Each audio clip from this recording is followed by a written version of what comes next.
in the proverbial wisdom of my ancestors.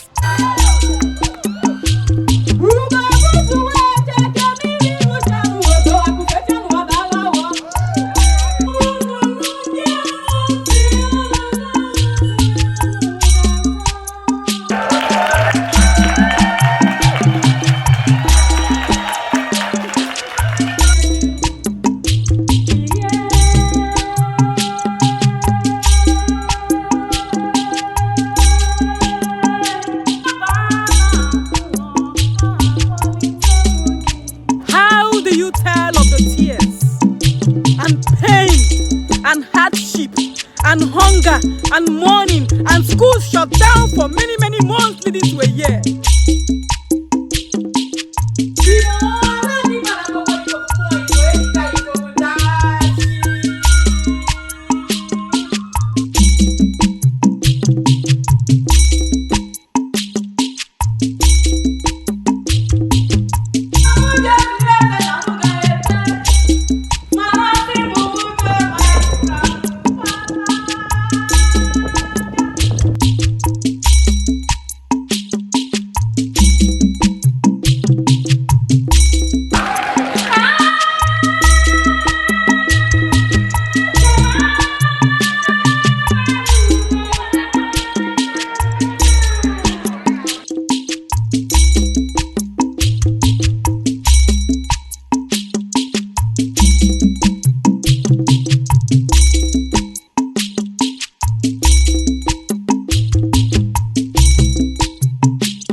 You electrified my soul, but I think you electrified the entire community here.